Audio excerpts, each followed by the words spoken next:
Streaming now on the ABC Listen app. You're with Bern on ABC Gold Coast. And hello, good to be joining you on your Thursday afternoon. Well, can you believe the timing?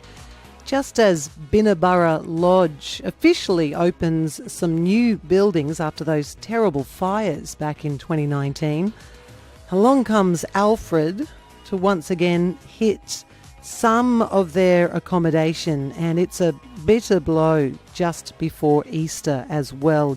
We've had so much talk, haven't we, of our beaches and will they be ready for tourists before Easter? But what about our hinterlands? With so many of our bush trails closed, it seems particularly cruel timing that one of the jewels of hinterland tourism should be facing cyclone damage on the very day they're officially opening some once fire-damaged buildings. But such is the case for Binna Burra Lodge, which, as you know, was devastated back in those 2019 bushfires. And now more of their accommodation has had to be temporarily closed after TC Alfred. To tell you more, I'm joined by the chair of Binna Burra, Steve Noakes. Hello, Steve. Hi, Bern.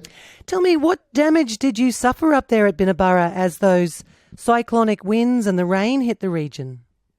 The winds hit us and the rains hit us pretty hard. We've our what we call our safari tents and our tiny wild houses suffered a fair bit of damage, and they'll be closed for many months now while we go through a repair or replacement process. But the good news is that our other accommodation, the sky lodges and the campground, and what we call the bunk houses at Groom's Cottage, they're good. So we've got that operating now. So we're still welcoming visitors, but we'll have a few months to repair all the other infrastructure. Yeah, it does feel really cruel because the tiny wild houses, they were a new offering, weren't they, since the fires? Yeah, they've been 2 years. We're just coming towards the end of this 6 or 7 year recovery process from the Black Summer bushfires, 2019, and I can see the light at the end of the horizon with our new lodge being built and a little open early next year. And now with Cyclone Alfred, it's probably turned us back about 2 years on where we were. Really? As much as that? So yeah, how bad was the damage to the tiny wild houses and the safari tents? So they wiped out? The insurance assessment's still ongoing, but probably. They can't be used at this stage, and whether we do repairs or replace, we're just discussing that with insurance at the present time. Okay. What were you up there at the time when the winds were hitting? Yeah.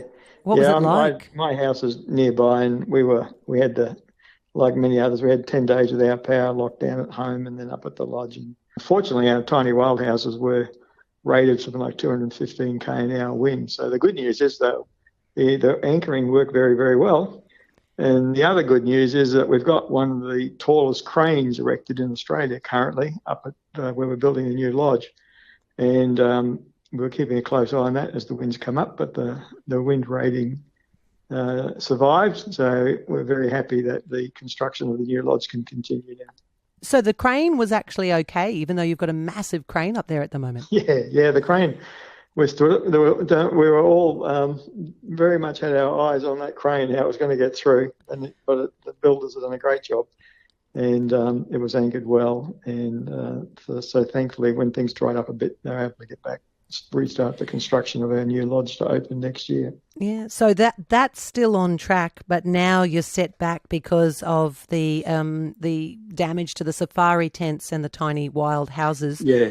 You're hearing from Steve Noakes. Steve is the chair of Binna Burra. You've actually got Senator Murray Watt on site today, for what's an official, in quotes, opening of the new welcoming building, the housekeeping and maintenance sheds, and that's thanks to some federal funding post those bushfires. Can you believe the timing, Steve? It's well, we were actually going to do the official opening, and then just before the cyclone hit, and the cyclone was coming, so and it was all other things to do, and but in the last 5 5.5 years since the bushfire. We were closed for a year. Then we had the COVID shutdowns, and then we were on the fringes of the tornado last year that hit the hinterland of the Gold Coast. That closes down.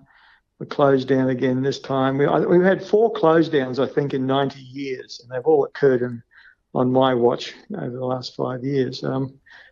We're getting to start to think that we've got to just prepare for something annually now. Yeah, you just got to be ready always. There's been a lot of talk about the beaches down here and whether they'll be ready and good enough for the Easter crowds.